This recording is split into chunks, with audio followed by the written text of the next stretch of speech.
Hello everyone, welcome to Learno Sapiens.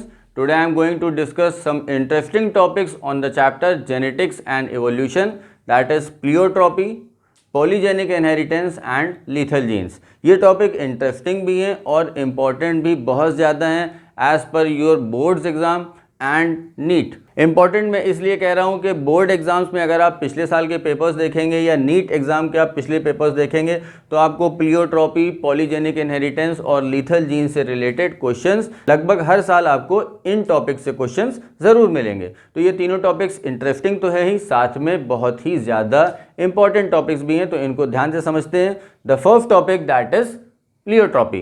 Pleiotropy, if we divide the term pleio and tropy, ये दो word से बना है, प्लियो and tropic. प्लियो का मतलब होता है मैनी और ट्रॉपिक का मतलब होता है अफेक्टिंग। ध्यान से समझते हैं इसको। Many affecting, a single gene is affecting more than one characters. Single gene is affecting more than one characters. तो प्लियोट्रॉपिक का मतलब क्या हुआ? प्लियोट्रॉपिक का मतलब हुआ कि ऐसा फिनोमिना जिसमें एक सिंगल जीन एक से ज़्यादा कैरेक्टर्स को कंट्रोल करता है। ठीक है, a single gene controlling more than one traits, तो ऐसे फिनोमिना को बोलते हैं प्लियोट्रॉपी। क्लियर? अब जो जीन यानी कि ये वाला, जैसे सपोज करिए यहाँ पर है जीन एक्स, तो जो जीन एक से ज़्यादा कैरेक्टर्स को कंट्रोल कर रहा है उस जीन को बोलते हैं प्लियोट्रॉपिक जीन। तो प्लियोट्रॉपी जो है वो फिनोमिना है। What type of phenomena? In which a single gene is affecting more than one characters. And what is pleiotropic gene? Pleiotropic gene is a gene which is actually affecting more than one characters. अब इस pleiotropy के दो बहुत ही classical example हैं, Marfan syndrome और phenyl ketonuria. ये classical example हैं, बहुत ही इंपॉर्टेंट एग्जाम्पल हैं। आपको लगभग हर साल नीट के एग्जाम में या बोर्ड्स के एग्जाम में आपको ये एग्जाम्पल्स ज़रूर दिखाई पड़ेंगे, इसीलिए मैंने इस लेक्चर की शुरुआत में ही कहा था कि ये टॉपिक आपके लिए बहुत इंपॉर्टेंट है। ये लेक्चर आपके लिए, पूरा ही लेक्चर काफ़ी इंपॉर्टेंट है, ध्यान से सुनिएगा।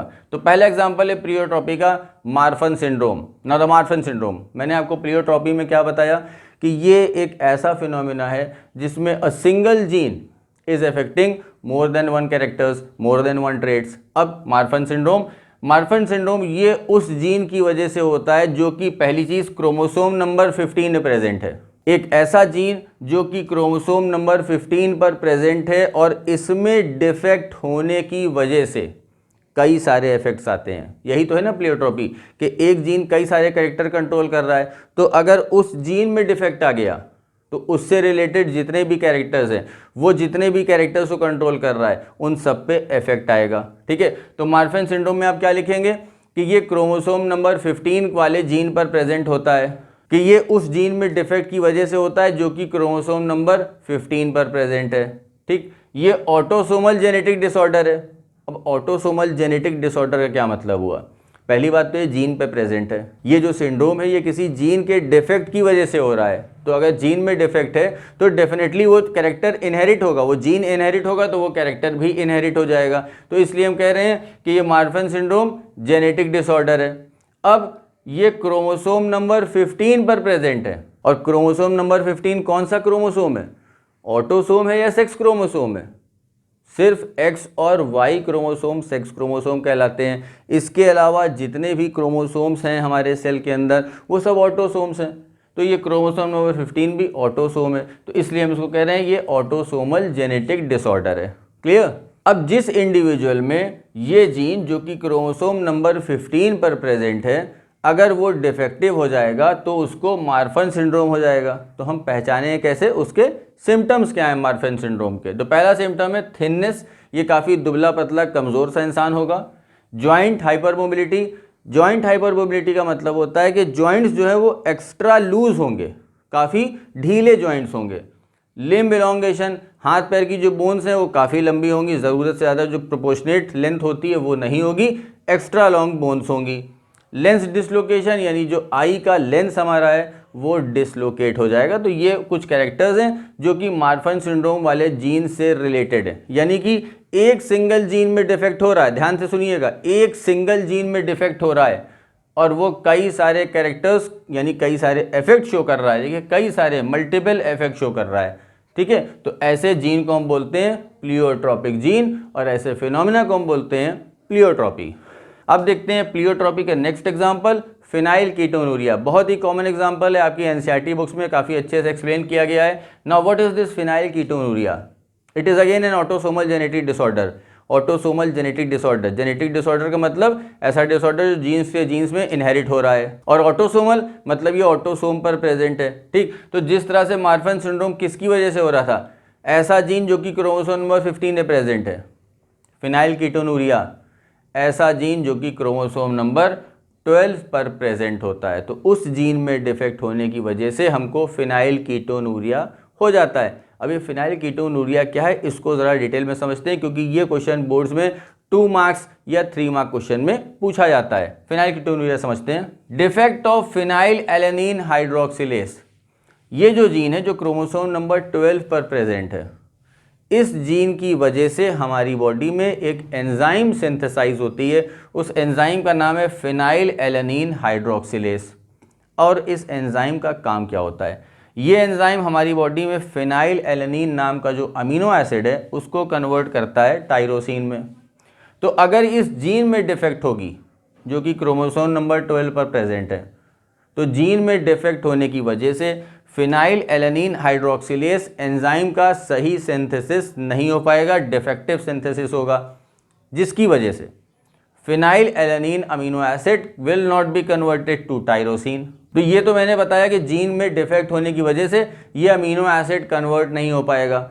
अब जब अमीनो एसिड कन्वर्ट नहीं हो पाएगा तो अब बॉडी पर इफेक्ट क्या दिखाई पड़ेंगे, मेंटल रिटार्डेशन, एक्जिमा स्किन की प्रॉब्लम है, और पिगमेंट डिफेक्ट अगेन स्किन की प्रॉब्लम है। तो आप देखिए एक जीन जो कि क्रोमोसोम नंबर 12 पर प्रेजेंट था, उसके डिफेक्टिव होने की वजह से mental retardation, eczema, pigment defect यानी कि मल्टीपल इफेक्ट दिखाई पड़ रहे हैं, और इसी को हम बोलते हैं pleiotropy. Now we move on to the second topic of this lecture, that is polygenic inheritance. Pleiotropy में मैंने आपको बताया कि एक सिंगल जीन एक से ज़्यादा कैरेक्टर्स को अफेक्ट करता है। पॉलीजेनिक इनहेरिटेंस इसका जस्ट ऑपोजिट है। यहाँ पर क्या होता है, कई सारे जीन्स एक सिंगल ट्रेट को कंट्रोल करते हैं, ठीक है। पॉलीजेनिक इनहेरिटेंस और quantitative inheritance, it is just opposite of pleiotropy. Pleiotropy में एक जीन कई सारे ट्रेट्स को कंट्रोल कर रहा था, और पॉलीजेनिक इनहेरिटेंस में कई सारे जीन्स एक सिंगल ट्रेट को कंट्रोल करते हैं। इसका ही बहुत क्लासिकल एग्जांपल है, तो इस एग्जांपल को देखते हैं। Human skin colour, human skin colour is an example of polygenic inheritance या क्वांटिटेटिव इनहेरिटेंस, ठीक है। तो this skin colour in human beings is control by more than one genes, ABC, ठीक है, मोर देन वन जीन हो गया, तो कई सारे जीन से ये कंट्रोल हो रहा है ह्यूमन स्किन कलर। अब यहाँ पर आप एग्जाम्पल देखिए, 2 कैपिटल ए, 2 कैपिटल बी और 2 कैपिटल सी, यानी कि ये पूरा ही जो है वो होमोजाइगस डोमिनेंट है, और ये वाला कॉम्बिनेशन होमोजाइगस रिसेसिव है। तो ये वाला कॉम्बिनेशन यानी फुल डोमिनेंट होमोजाइगस डोमिनेंट जिस इंडिविजुअल में प्रेजेंट होगा, वो उसका स्किन का जो कलर है वो बहुत ज़्यादा डार्क होगा। और यहाँ पर क्या है कि बिल्कुल भी डोमिनेंट कैरेक्टर प्रेजेंट नहीं है, तो यहाँ पे जो स्किन कलर है वो कंप्लीटली एकदम लाइट होगा। तो हम ये कह सकते हैं कि ह्यूमन के स्किन का जो कलर है वो डिपेंड करता है डोमिनेंट के ऊपर। जितने ज़्यादा डोमिनेंट होंगे उतना ही डार्क स्किन का पिगमेंटेशन होगा। अब इसको आगे देखते हैं कि अगर इन दोनों को यानी वेरी डार्क और वेरी लाइट वाले कॉम्बिनेशन को, होमोजाइगस डोमिनेंट को और होमोजाइगस रिसेसिव को, वेरी डार्क और वेरी लाइट को अगर क्रॉस करा दिया जाए तो रिजल्ट क्या दिखाई पड़ेगा। यहाँ पर आपको रिजल्ट दिखाई पड़ेगा capital A small A, capital B small B और कैपिटल सी स्मॉल सी। अब देखिए यहाँ पर तो थे 100% डोमिनेंट, तो बहुत डार्क कलर दिख रहा था। यहाँ पर 100% रिसेसिव, तो बहुत लाइट कलर दिख रहा है। यहाँ पर क्या है, इसमें आपको 50% डोमिनेंट दिख रहे हैं और 50% रिसेसिव दिख रहे हैं, तो इसका स्किन कलर कैसा होगा, इंटरमीडिएट, बीच का, ना बहुत ज़्यादा डार्क ना बहुत ज़्यादा लाइट, ठीक है। तो अब अगर इसको हम और आगे कंटिन्यू करें, इनका क्रॉस इन्हीं के जैसे इंडिविजुअल से कराएं, तो कई सारे कॉम्बिनेशन दिखाई पड़ेंगे। एक एक करके देखते हैं कुछ कॉम्बिनेशंस। सपोज करिए कॉम्बिनेशन ये वाला आ रहा है, इसमें क्या दिखाई पड़ रहा है, 2 रिसेसिव हैं, बाकी सारे डोमिनेंट हैं। एक और कॉम्बिनेशन देख लेते हैं।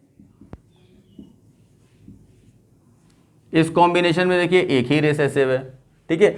तो ये वाला जिसमें एक रिसेसिव है, बाकी सब डोमिनेंट हैं। तो जब बाकी सब डोमिनेंट यानी मोस्टली डोमिनेंट है, तो इनका स्किन कलर कैसा होगा, डार्क से थोड़ा सा नीचे, 1 पॉइंट नीचे। तो हम ये कह सकते हैं यहाँ पर कि जितना ज़्यादा रिसेसिव ऐड होता चला जाएगा, देखिए यहाँ पर एक रिसेसिव मैंने लिखा है, यहाँ पर मैंने 2 रिसेसिव लिखे हैं, ठीक है, क्या स्मॉल बी और स्मॉल सी, यहाँ पर मैंने 3 रिसेसिव लिखे हैं। तो जैसे जैसे रिसेसिव बढ़ता चला जाएगा, वैसे वैसे स्किन का कलर लाइट होता चला जाएगा। और एक स्टेज वो भी आ सकती है, कॉम्बिनेशन वो भी आ सकती है, जहां पर कॉम्बिनेशन प्योर रिसेसिव दिखाई पड़ेगा, तो ये स्किन कलर बहुत लाइट हो जाएगा। तो आपने देखा कि ह्यूमन स्किन कलर में कई सारे पॉसिबल कॉम्बिनेशंस हो सकते हैं। मैंने तो यहाँ पर 3 लिखे हैं, कई सारे कॉम्बिनेशंस हो सकते हैं। आप कॉम्बिनेशन बनाते जाइए और अलग अलग तरह के कॉम्बिनेशन बनते चले जाएंगे। तो इसीलिए ह्यूमंस में आपको स्किन कलर की बहुत वैरायटी मिलती है, from very dark to very light. जितना ज़्यादा रिसेसिव ऐड होता चला जाएगा, उतना ही ज़्यादा स्किन कलर लाइट होता चला जाएगा, ठीक है। तो darkness depends on the dominant allele. तो अगर मान लीजिए आपसे नीट में एमसीक्यू पूछा जाता है, आपको 4 कॉम्बिनेशंस दिए जाते हैं और ये पूछा जाता है कि इसमें कौन सबसे ज़्यादा डार्क स्किन कलर वाला होगा, या कौन सबसे ज़्यादा लाइट स्किन कलर वाला होगा, आप जल्दी से डोमिनेंट गिन लीजिए। अगर डार्क पूछा गया है तो आप डोमिनेंट गिन लीजिए कि किसमें सबसे ज़्यादा डोमिनेंट है। जैसे इसकी अगर मैं बात करूँ तो इसमें यहाँ पर डोमिनेंट है 1 2 3, ठीक है, यहाँ पर डोमिनेंट है 1 2 3 4, यहाँ पर डोमिनेंट है 1 2 3 4 5, ठीक है। तो ये सबसे ज़्यादा डार्क होगा। इन तीनों की अगर बात करें तो ये सबसे ज़्यादा डार्क होगा, क्योंकि यहाँ पे 5 डोमिनेंट है और यहाँ पर 3 डोमिनेंट है, तो ये लाइट होगा। 100% लाइट नहीं होगा, बस इन तीनों के कंपैरिजन में ये लाइट होगा, ये बीच का होगा और ये सबसे ज़्यादा डार्क होगा। तो ऐसे अगर आपको 4 कॉम्बिनेशन दिए जाते हैं एमसीक्यू में और ये पूछा जाता है कि सबसे ज़्यादा डार्क कौन होगा, तो जिसमें सबसे ज़्यादा डोमिनेंट होंगे वो सबसे ज़्यादा डार्क होगा। और अगर आपसे ये पूछा जाए कि सबसे लाइट कलर स्किन किसका होगा, तो आप फिर से रिसेसिव गिन लीजिए। तो चारों ऑप्शन में जिसमें सबसे ज़्यादा रिसेसिव एलील्स लिखे हुए हैं वो लाइट स्किन कलर होगा। Now the last topic of this lecture is lethal genes. Lethal genes, lethal का मतलब होता है किलर, मारने वाला। तो लीथल जीन्स का मतलब हुआ ये ऐसे जीन्स होते हैं जिनका फिनोटिपिक इफेक्ट बियरर को किल कर देता है।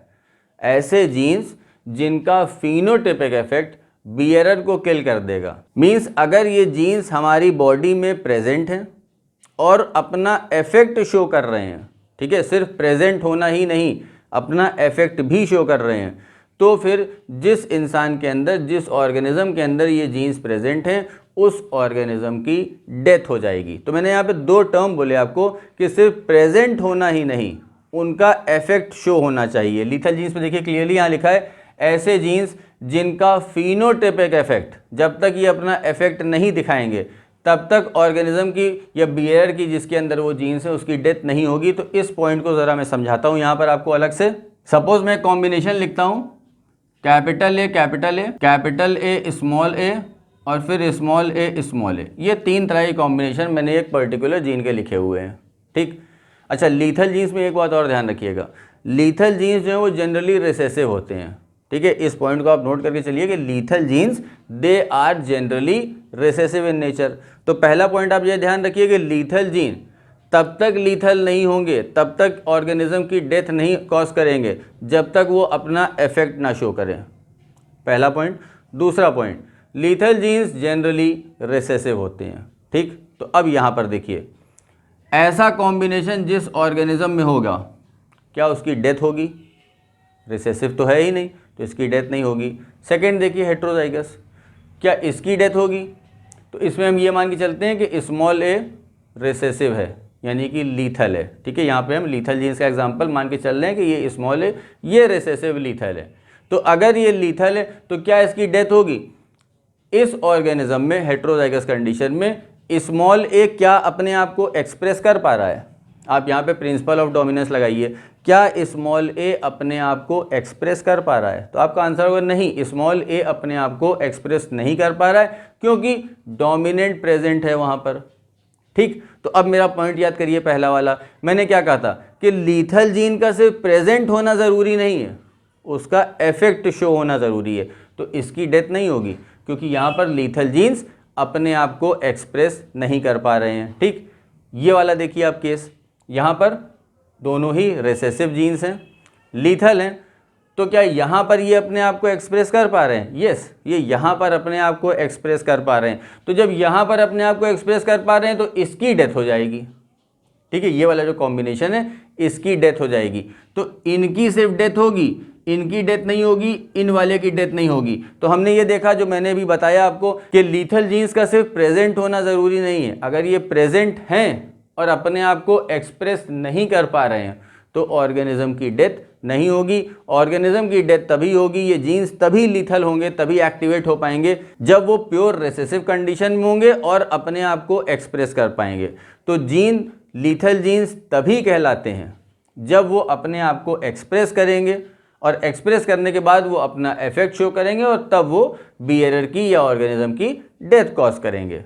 अब इसके दो कॉमन एग्जांपल्स देख लेते हैं, येलो लीथल्स इन माइस और एल्बिनिज्म इन कॉर्न या जियामेज। ये दोनों ही एग्जांपल बहुत कॉमन एग्जांपल हैं और ये दोनों एग्जांपल्स नीट में, खासकर ये जो जियामेज वाला एग्जांपल है, ये नीट में बहुत पूछा जाता है। तो ये ओवरऑल जितने भी टॉपिक्स मैं आपको बता रहा हूँ ये नीट के पॉइंट ऑफ व्यू से और 12th बोर्ड के पॉइंट ऑफ व्यू से काफ़ी इंपॉर्टेंट पॉइंट्स हैं। तो इसको समझते हैं। पहला एग्जाम्पल, येलो लीथल्स इन माइस, यानी चूहों में ये वाला जो कॉम्बिनेशन है, ये जो कॉम्बिनेशन है ये शो करेगा black colour, black coat colour, माने जो आउटर कोट होता है उसका कलर ये ब्लैक शो करेगा। ठीक है, ये वाला। अब यहां पर ये स्मॉल वाई प्रेजेंट है, कैपिटल वाई भी प्रेजेंट है। जब स्मॉल वाई प्रेजेंट है यानी कि लीथल, स्मॉल वाई जो है यहां पर लीथल होता है। ठीक है, जनरली ये small Y is responsible for expressing yellow colour and capital Y is for black colour. और ये दोनों आपस में इनकम्प्लीटली डोमिनेंट होते हैं। ये जो स्मॉल वाई और कैपिटल वाई है ये आपस में इनकम्प्लीटली डोमिनेंट होते हैं, यानी कैपिटल वाई कंप्लीटली डोमिनेंट नहीं है। तो जब कंप्लीटली डोमिनेंट नहीं है तो मैंने आपको इनकम्प्लीट डोमिनेंस से बताया था कि जो रिसेसिव वाला है वो भी अपना इफेक्ट शो करता है। तो ऐसे वाले जो माइस होंगे वो ब्राउन दिखेंगे due to the phenomena of incomplete dominance. और फिर तीसरा कॉम्बिनेशन ये वाला होगा जो कि येलो दिखाई पड़ेगा। अब देखिए यहां पर क्या लीथल जीन प्रेजेंट है? नहीं, यहां पर लीथल जीन प्रेजेंट नहीं है, इसलिए हमें ब्लैक माइस आसानी से दिख जाते हैं अपने आसपास, जिंदा रहते हैं क्योंकि लीथल नहीं है उसमें जीन। ये वाला एग्जांपल देखिए आप, क्या यहां पर स्मॉल वाई लीथल तो है, क्या स्मॉल वाई अपने आप को एक्सप्रेस कर पा रहा है? नहीं एक्सप्रेस कर पा रहा है। तो जब स्मॉल वाई अपने आप को एक्सप्रेस नहीं कर पा रहा है in present of capital Y, भले ही वो इनकम्प्लीटली डोमिनेंट है लेकिन फिर भी वो स्मॉल वाई को तो एक्सप्रेस करने नहीं दे रहा है, तो इसलिए ये ब्राउन रहेगा और ये भी इसकी डेथ नहीं होगी। तो that's why we can see brown mice also around us. Black वाले दिख जाते हैं हमको, ब्राउन वाले दिख जाते हैं। अब बात करते हैं लास्ट वाले की, दो स्मॉल वाई यानी कि येलो। तो इनका स्किन कलर कैसा होगा? येलो। और क्या यहाँ पे स्मॉल वाई अपने आप को एक्सप्रेस कर पा रहा है? यस, बिकॉज यहां पर डोमिनेंट नहीं प्रेजेंट है, तो इनकी डेथ हो जाएगी। इसीलिए आपने जनरली पीले चूहे नहीं देखे होंगे, येलो चूहे आपने अपने आसपास नहीं देखे होंगे, क्योंकि ये जो येलो कलर होता है, ये जो येलो कलर वाला जीन होता है, ये लीथल होता है in mice and it cause the death of the mice which is having this combination, यानी कि स्मॉल वाई वाला जो कॉम्बिनेशन है वो अगर किसी माइस में प्रेजेंट है तो उसकी डेथ हो जाएगी। Now the second example is albinism in corm या जियामेज। ये भी बहुत आसान एग्जाम्पल है। अगर जियामेज में ये वाला कॉम्बिनेशन प्रेजेंट है यानी दोनों जी डोमिनेंट प्रेजेंट हैं, तो क्या इसकी डेथ होगी? नहीं। क्यों? क्योंकि मैंने आपको बताया कि लीथल जीन्स जनरली रिसेसिव होते हैं, तो यहाँ पर तो कोई रिसेसिव नहीं है, तो ये ग्रीन भी होगा, इसकी डेथ भी नहीं होगी, यानी ये बच जाएगा। ठीक है, नेक्स्ट देखते हैं, कैपिटल जी स्मॉल जी। यहाँ पर लीथल जीन प्रेजेंट तो है but it is not able to express itself due to the presence of this dominant gene. तो लीथल जीन्स, मैं बार बार आपको बता रहा हूँ, लीथल जीन्स का सिर्फ प्रेजेंट होना ज़रूरी नहीं है, उसका एक्सप्रेस होना भी ज़रूरी है, तभी वो ऑर्गेनिज्म की डेथ कॉज कर पाएगा, उसको किल कर पाएगा। तो ये कॉम्बिनेशन ही बच जाएगा जियामेज में। ठीक है, ऐसे वाले भी पाए जाते हैं जियामेज। थर्ड, दिस वन, दोनों जो एलील्स हैं वो रिसेसिव हैं, ठीक है। और दोनों एलील रिसेसिव हैं तो ये अपने आप को एक्सप्रेस भी कर पाएंगे, अगेन ये लीथल भी हैं, तो अगर लीथल हैं और अपने आप को अब एक्सप्रेस कर रहे हैं, अपना फिनोटिपिक इफेक्ट दिखा रहे हैं, तो इस ऑर्गेनिज्म की डेथ हो जाएगी। इसीलिए हमको जिया मेज में ऐसे प्लांट नहीं दिखाई पड़ते जिसमें कि क्लोरोफिल एब्सेंट हो, क्योंकि जिसमें क्लोरोफिल एब्सेंट है दैट मीन्स उसमें ये वाला कॉम्बिनेशन है, और ये वाला कॉम्बिनेशन है तो उसकी ऑटोमेटिक डेथ हो जाएगी, क्योंकि ये जो कॉम्बिनेशन है वो लिथैलिटी शो करता है। और अब एक लास्ट पॉइंट लीथल जीन्स के बारे में। लीथल जीन्स में हमने देखा कि 3 तरह के कॉम्बिनेशन बन रहे थे, ये 3 तरह के कॉम्बिनेशन दिखाई पड़ रहे थे। अब मेंडल के लॉ ऑफ सेग्रीगेशन के हिसाब से जो रेशियो आता है इनका, वो आता है 1:2:1। ये मेंडल का लॉ ऑफ सेग्रीगेशन का जीनोटिपिक रेशियो है। लेकिन हमने लीथल जीन्स में ये देखा कि ये वाला जो कॉम्बिनेशन है इसकी तो डेथ हो जा रही है, जो होमोजाइगस रिसेसिव है। तो यहाँ पर मैं आपको क्या बताना चाह रहा हूँ कि लीथल जीन्स में जो जीनोटिपिक कॉम्बिनेशन है, जो जीनोटिपिक रेशियो है, वो 1:2 हो जाता है। जो 1:2:1 का क्लासिकल रेशियो है वो मॉडिफाई हो जाता है और वो बन जाता है 1:2। So that's all for this lecture. In the next lecture, I'll come with some more interesting topics. So stay tuned. Thank you.